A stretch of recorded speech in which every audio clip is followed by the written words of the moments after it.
At 28,000 feet, with the air so thin it burned your lungs and the cold trying to kill you faster than the enemy, survival was no longer about skill alone. It became a matter of seconds, steel, and decisions made under impossible pressure. The Day 1 B-29 faced the sky itself.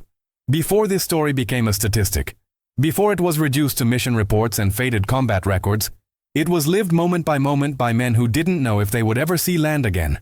At exactly 11:42 on the morning of January 27, 1945, Staff Sergeant Robert Chen crouched behind the Central Fire Control Station aboard B-29 Superfortress Aquare 52, watching oxygen frost creep across the plexiglass like a slow, silent warning. The bomber was climbing through 28,000 feet over the Pacific, where temperatures plunged below -50 and metal itself became brittle. Chen was only 22 years old. He had already flown 11 combat missions over Japan. He had 0 confirmed kills. Not because he lacked skill, but because aerial combat at high altitude rarely gave you the satisfaction of certainty. Fighters vanished into clouds. Smoke disappeared into jet stream winds. And sometimes survival was the only measurable victory. He was the youngest gunner in the 497th Bombardment Group, connected by wires and mechanical linkages to 4 remote gun turrets spread across the B-29's massive fuselage. Each turret carried twin, 50 caliber machine guns, 8 weapons, capable of filling the sky with fire, revolutionary technology for its time. Also unreliable when frozen solid at cruising altitude. The 73rd Bombardment Wing had been flying from Saipan since November. Every mission followed the same deadly pattern. High-altitude precision bombing, violent jet stream winds that threw bomb runs off target, frozen oxygen lines, and Japanese interceptors clawing upward to meet them. By mid-January, 31 B-29s had already been lost. That was over 300 men gone. The Japanese had adapted faster than anyone expected. The Nakajima Ki-44, known to American intelligence as the Tojo, could climb to bomber altitude in under 8 minutes. Armed with heavy machine guns or 20 mm cannons, it was fast, aggressive, and deadly in thin air. Japanese pilots called it Shoki, the Devil Queller, and the name was earned. Even worse were the ramming attacks. Not suicide missions in the traditional sense, but cold calculations. 1 fighter for 1 bomber. A $600,000 aircraft. 11 trained crewmen. Desperation had turned mathematics into a weapon. That morning, Chen had been briefed at 0400. 62 B-29s would strike Tokyo's port facilities. Intelligence estimated 9 would not return. Aquare 52 carried 6 tons of high-explosive bombs. Clear skies meant visual bombing. Visual bombing meant flying straight and level. Straight and level meant vulnerability. At 11:58, the formation crossed the Japanese coast. Radar stations on Honshu lit up instantly. Air raid sirens screamed across Tokyo. At Narimasu Airfield, fighters were already rolling, engines warming, pilots sprinting toward aircraft that would soon climb directly into the bomber stream. By noon, 43 enemy fighters were airborne. Chen adjusted his grip on the controls. His hands were steady, not because he felt calm, but because fear had already burned itself out. What remained was focus. Then he saw it. A dark speck climbing almost vertically through scattered clouds. The speck grew wings, and the battle began. If this story already has you holding your breath, pause for a moment and tell me in the comments, do you prefer detailed WWII's air combat stories like this, or ground battles? Your answer helps shape what comes next. The first Ki-44 appeared at 12,000 yards. A dark silhouette climbing almost vertically, defying gravity with raw engine power. Chen tracked it through his optical sight, watching the aircraft grow from a speck into a defined shape. Radial engine cowling, angular wings, unmistakably a Tojo. At 27,000 feet, the fighter rolled inverted and dove toward the lead element of the formation. 3 more followed, spaced carefully, disciplined. This was not a reckless charge. This was practiced interception. Chen rotated the upper forward turret. The remote control system responded with a faint mechanical delay, compensating for airspeed, altitude, and the bomber's forward motion. It was brilliant engineering when it worked. At -50 degrees, nothing was guaranteed. The first fighter opened fire at 800 yards. Tracers arced upward toward the B-29s, red lines slicing through the thin air. Chen pressed the firing button.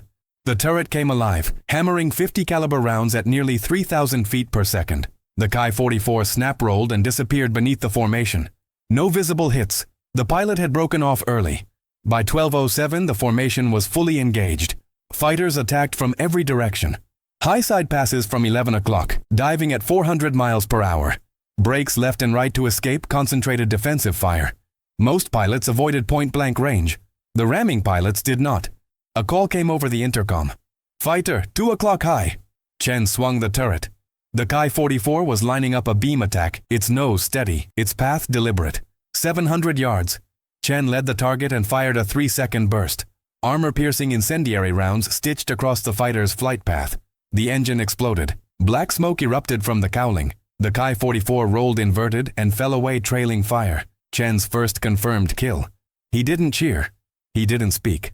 2 more fighters were already moving into position. The right blister gunner engaged one attacker. The tail gunner called out another closing from 6 o'clock low.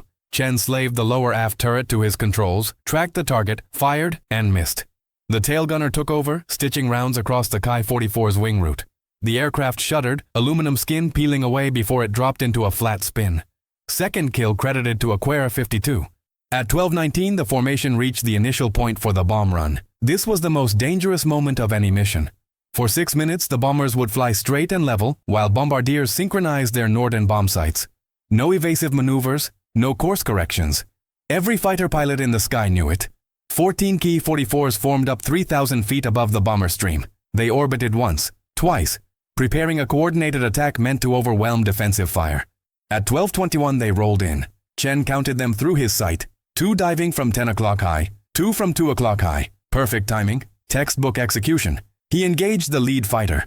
Tracers from multiple B-29s converged, forming a lethal corridor of fire. The Ki-44 flew directly into it. Its canopy shattered. The fighter snap-rolled and collided with its wingman. Both aircraft disintegrated. 3rd and 4th kills.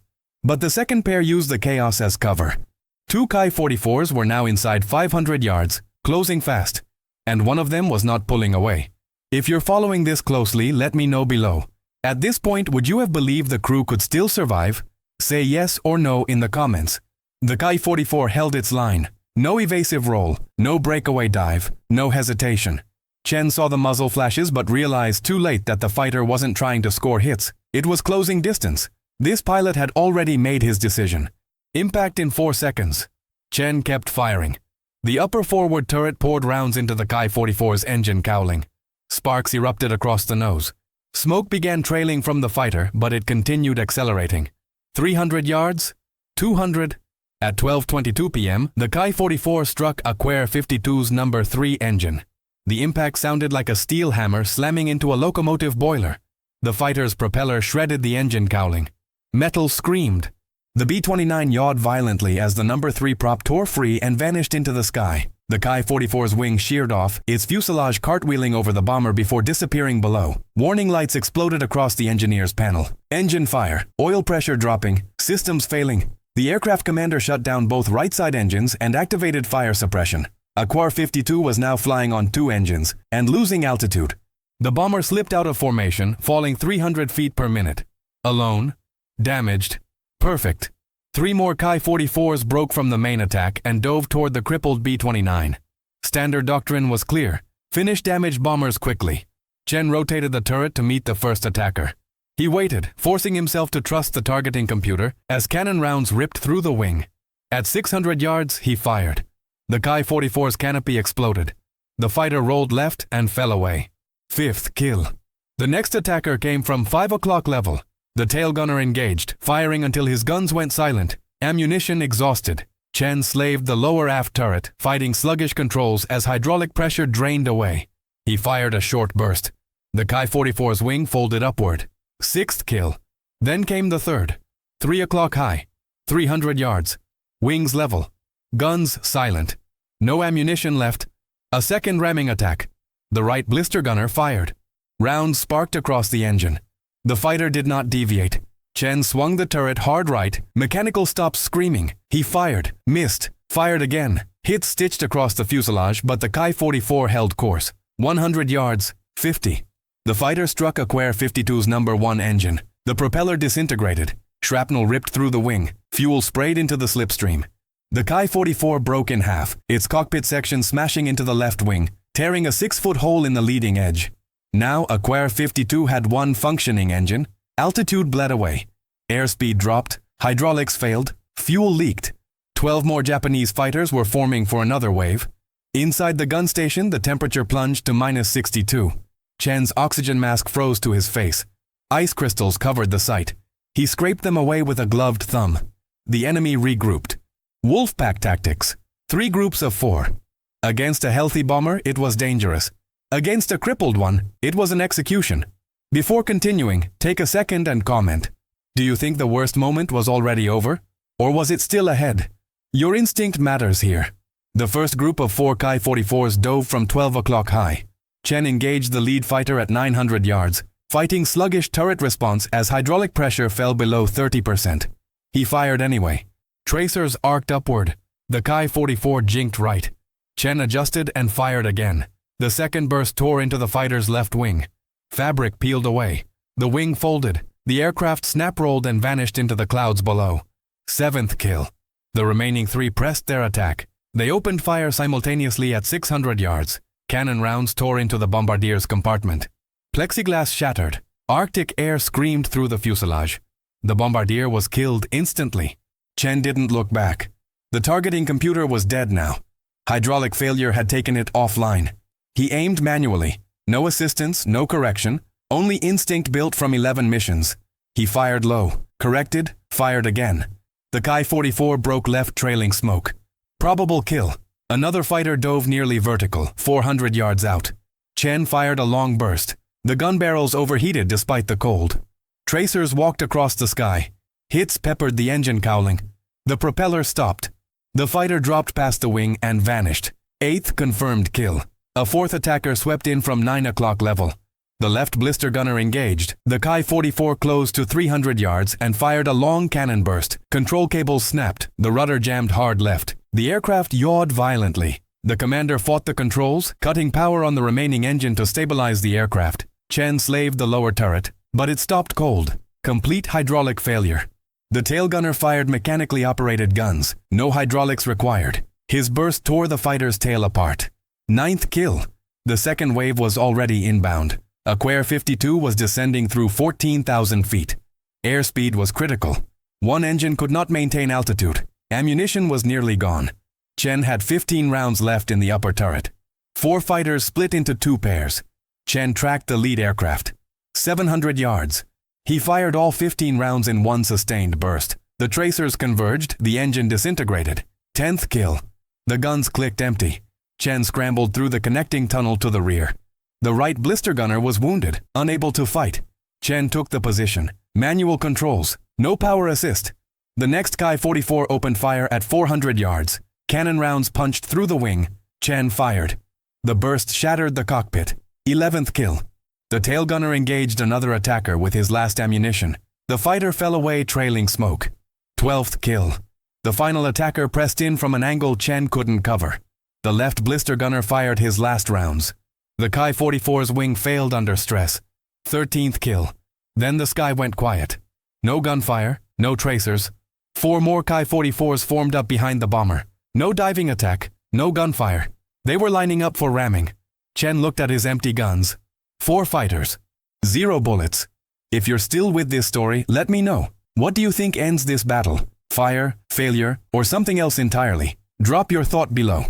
4 Ki-44s settled into formation behind Aquare 52, 2 miles back, matching speed and altitude. No tracer fire, no diving passes. This was different. Sequential ramming. Chen understood immediately. 4 fighters, 4 deliberate collisions.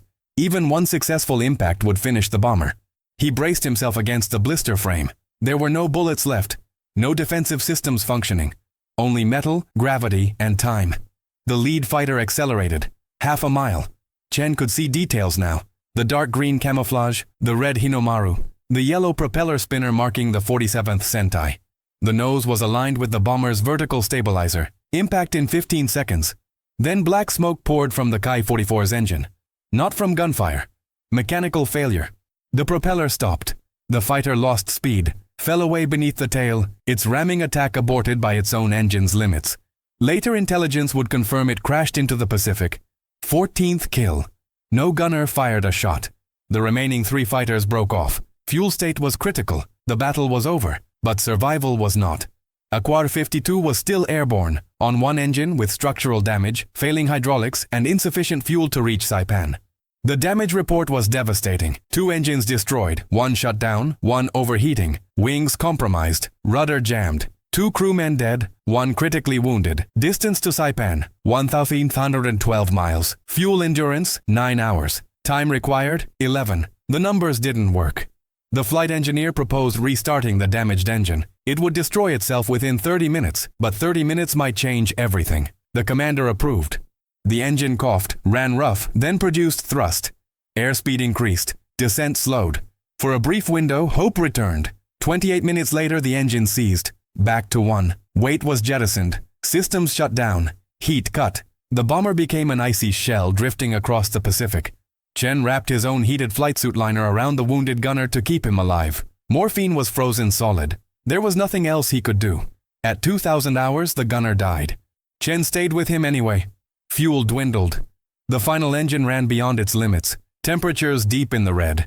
At 2,200 hours, Saipan's runway lights appeared, 8 miles away. Then the engine quit. Fuel exhaustion. Aquar 52 became a glider. Manual landing gear extension partially worked. 1 wheel refused to deploy. The bomber crossed the runway too high, touched down fast. The left gear collapsed. The wing struck the ground. Metal screamed. The aircraft slid to a stop in the dirt. 10 men escaped alive. The bomber was a total loss. But the crew came home. 1 B-29, 1 mission, 14 enemy fighters destroyed, 2 lives lost, 10 saved, and a story that almost disappeared into silence. If this story meant something to you, take a moment and write "remember them" in the comments. It's a small act, but it keeps stories like this alive long after the guns go quiet.